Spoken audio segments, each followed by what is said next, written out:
Avant de commencer, j'ai une question pour toi. Qu'est-ce qui se passe véritablement quand quelqu'un entre dans une pièce? Certains vont probablement dire rien de spécial ou encore trouver la question débile. Si c'est ton cas, permets-moi de t'éclairer. Quand plusieurs individus se trouvent dans la même pièce, inconsciemment une hiérarchie se forme. Tout le monde sait instinctivement qui mérite le respect et qui ne le mérite pas dans la pièce sans qu'aucun mot n'eût été échangé. Et les hommes qui vont appliquer les principes que j'explique dans cette vidéo seront toujours au sommet de la hiérarchie. Toi qui regardes, si t'aimes du contenu qui parle de masculinité, d'amélioration de soi sans pour autant partir dans les délires alpha-bêta, je t'invite à regarder mes autres vidéos et à t'abonner. Ça fait plaisir. On l'a tous vécu à un moment dans notre vie. Ce moment où un individu débarque dans une pièce et impose automatiquement le respect et la dominance. Pour plusieurs personnes, cet individu aura été leur daron. Cependant, d'autres sauront que ce genre d'individu, bien que rare, est présent à tous les niveaux de la société. Mais quelle est donc la différence entre eux et toi? Après tout, vous êtes tous les deux humains, qu'est-ce qu'il a de si spécial? Eh bien, j'ai pu déterminer quelques traits, quelques habitudes que ces gens possèdent, que la majorité des gens ne possèdent absolument pas et qui fait toute la différence. Numéro 1, le langage corporel. Dans son livre 12 Rules for Life, Jordan B. Peterson explique 12 règles pour avoir une vie accomplie. Et la première règle de son livre, c'est « Tiens-toi droit ». Ça peut paraître con dit comme ça, mais pour expliquer cette première règle, il nous faut parler de homards. Non, je vous promets, s'il vous plaît, quittez pas la vidéo, c'est important. La société des homards et la gestion de leurs problèmes est une chose dont on pourrait parler pendant des heures, c'est extrêmement fascinant. Les homards sont des créatures plutôt solitaires. Cependant, lorsque deux homards se rencontrent et veulent la même chose, une confrontation peut avoir lieu. Ils vont d'abord évaluer leur adversaire potentiel au travers d'un jet d'eau qui leur donne les informations exactes sur la taille et le poids de l'adversaire. C'est l'étape 1 de la confrontation. Et si la confrontation n'a pas pris fin à ce moment-là, l'étape 2 consiste à faire une danse qui vient montrer la confiance en soi et la détermination du homard. Si le conflit continue après ça et que le homard 1 n'a pas été effrayé par la danse du homard 2, la troisième étape du conflit, c'est d'essayer de retourner son adversaire le plus vite possible. Et si après ça, le conflit continue toujours, la quatrième étape, c'est un combat à mort. Peu importe où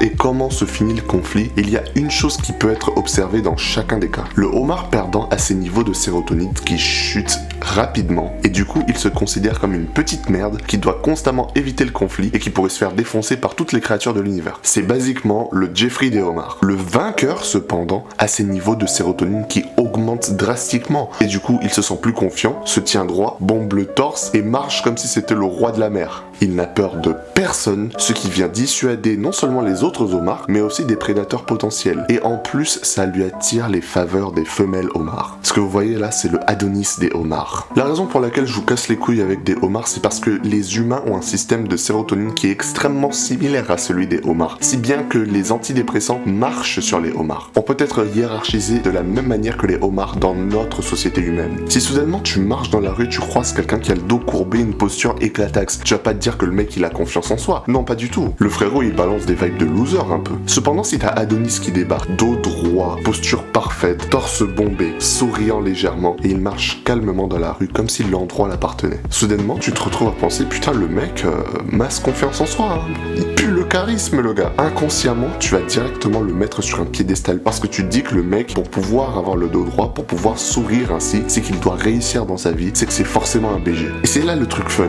Notre manière de nous tenir est inconsciemment influencée par notre statut dans la société. Si Jeffrey est un employé de bureau qui se fait constamment exploiter par son patron, le mec finira par avoir une posture de loser inconsciemment parce que dans la hiérarchie sociale, il se considère inconsciemment comme un loser qui doit avoir le dos courbé. C'est fascinant quand même comme situation, mais la beauté du truc c'est que l'inverse aussi est vrai. Tu peux influencer ta position dans la société de par ton langage corporel. Si littéralement à partir d'aujourd'hui tu te forçais constamment à avoir le dos droit, torse bombé, épaule en arrière à chaque fois que tu marches dans la rue comme un boss, non seulement tes niveaux de sérotonine ils vont augmenter et te faire te sentir comme un boss, mais les gens autour de toi qui vont te voir vont penser inconsciemment ah ouais lui c'est un boss en vrai. Ouais respect ouais. D'ailleurs bonus qui est extrêmement important dont très peu de gens parlent, souriez. Je vous dis pas de sourire de manière complètement débile et creepy, non, ayez un sourire posé. Partout où vous marchez de manière confiante comme le boss de la cité et vous avez un sourire calme. Un sourire peut entièrement changer la journée d'une personne. Pourquoi? Parce qu'on vit dans une société là où personne ne sourit sans raison. Chaque fois que je vois des gens sourire dans la rue, c'est soit parce qu'ils ont vu un truc drôle sur leur tel, soit parce qu'ils sont en train de parler à quelqu'un. Jamais les gens ne sourient simplement parce qu'ils sont naturellement heureux. Alors toi, commence à sourire. Et la beauté du truc, c'est que plus tu te forces à sourire, plus tu deviens heureux avec le temps. Et tu finiras par sourire pour de vrai. Donc prends cette habitude, torse bombé, dos droit, épaule en arrière, et tu marches comme si t'étais le patron avec un joli sourire. Tu changeras peut-être la journée de plusieurs individus simplement parce que tu dégages de la confiance et de la positivité. Numéro 2, le contact visuel. Les vrais fans ont déjà vu ma vidéo sur le sujet, mais pour les nouveaux venus, le concept est assez simple. La majorité des gens n'ont simplement pas les couilles de regarder les autres dans les yeux, surtout si l'interlocuteur est une femme. Ils sont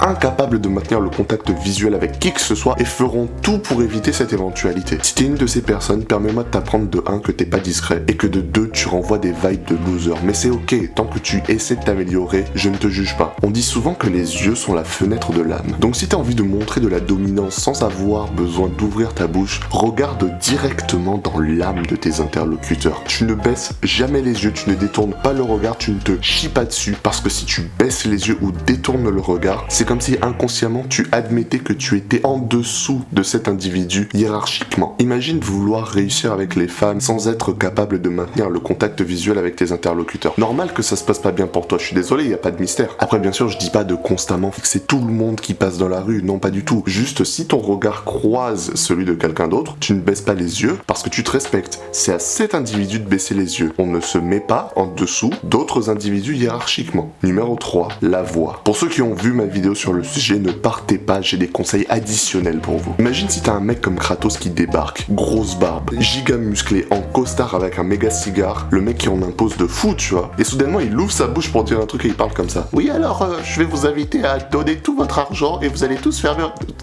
Frérot, personne va le prendre au sérieux. Tous ces attributs qui en imposaient avant qu'il ouvre sa bouche disparaissent parce que sa voix est tellement débile par rapport à son physique que tu es incapable de le prendre au sérieux. C'est pour ça que le ton de ta voix est extrêmement important. Et pour ceux qui cherchent véritablement à avoir une voix plus grave, je vous invite à regarder ma vidéo sur le sujet. Cependant, ici on ne va pas tant parler du ton, mais de la manière dont il faut s'exprimer. Pourquoi est-ce que la voix de Kratos impose véritablement le respect? Certes, elle est grave, elle porte bien et est très intelligible. Cependant, tu pourrais avoir la voix la plus grave du monde et toujours parler de manière super rapide et complètement débile qui vont faire que les gens vont pas te prendre au sérieux. Ce qu'il faut faire, c'est essayer d'être des hommes de peu de mots. Parle peu et quand tu dois parler, tu parles lentement avec un ton plus grave que d'habitude. C'est ce qui donne une impression de contrôle sur la situation. Articule tes mots, parle assez fort pour être parfaitement entendu sans pour autant avoir à crier et enfin utilise les bonnes intonations sur les mots-clés afin de donner de la force à ton discours. Tu viens de voir ce que je viens de faire un peu? J'ai appliqué les mêmes conseils en parlant.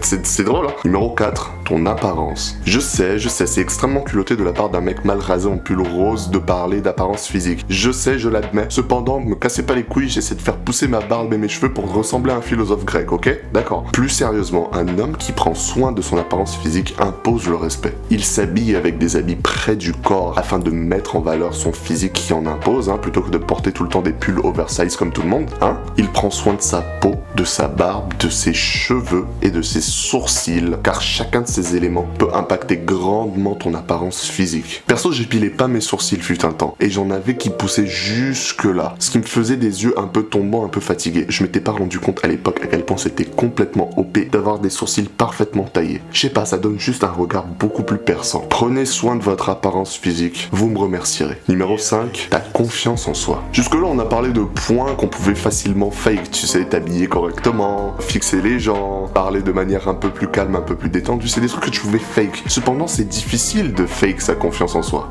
n'est-ce pas? C'est ce que t'es sans doute en train de penser là tout de suite. Sauf qu'en vérité, si tu veux un conseil rapide pour booster ta confiance en soi, littéralement chaque jour, pose-toi pendant 5 minutes et commence à faire des affirmations positives telles que je suis confiant, je n'ai peur de rien, je sais gérer les situations stressantes, je suis comme Adonis. Ce que ça va faire, c'est changer ton état d'esprit afin de te permettre d'être plus confiant à l'avenir et de t'engager dans des activités qui vont t'aider à développer de la confiance en toi. J'aurais pu te dire va à la salle, construis ton corps et toutes ces conneries pour devenir plus confiant, certes, mais j'ai pas envie de rendre cette vidéo extrêmement longue et peut-être que je ferai une vidéo dédiée sur le sujet dans le futur. Juste retiens bien ce que j'ai dit, continue à faire des affirmations positives dans ta tête, ça va t'aider à développer plus de confiance en toi. Tu me crois pas? Fais-le pendant une semaine sans tricher et reviens me voir et dis-moi comment tu te sens. En plus, si t'appliques tous les conseils dont on a parlé précédemment dans cette vidéo, tu vas littéralement devenir un BG et donc être plus confiant. Donc t'inquiète, tout se goupille. Enfin, numéro 6, il te faut garder ton calme. Si Jeffrey et Adonis sont tous les deux à la banque et que soudainement il y a un braquage, comment vous pensez que chacun va réagir? Jeffrey va probablement se chier dessus, commencer à paniquer et à chialer parce que je veux pas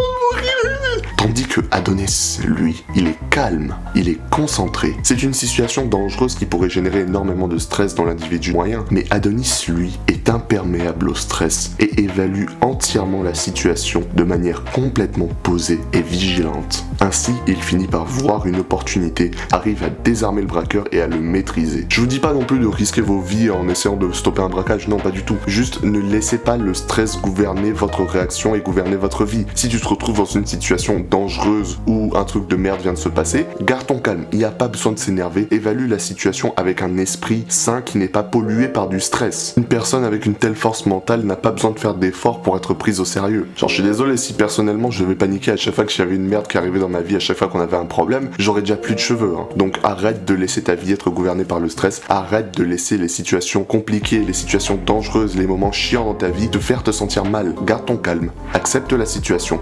accepte que oui c'est une situation de merde, continue d'avancer et gère la situation avec toutes tes capacités mentales. Avant de partir, souvenez-vous, être dominant c'est pas être un tyran fils de pute qui soumet les gens par la force. Absolument pas. C'est simplement devenir quelqu'un qui en impose par sa présence et par sa confiance en soi. Donc soyez pas des Jeffrey et appliquez chacun de ces conseils dans vos vies. N'hésitez pas à vous abonner, à liker, ça vous rend service et ça me rend service. Sur ce, continue d'avancer jusqu'à ce que tes ennemis soient détruits.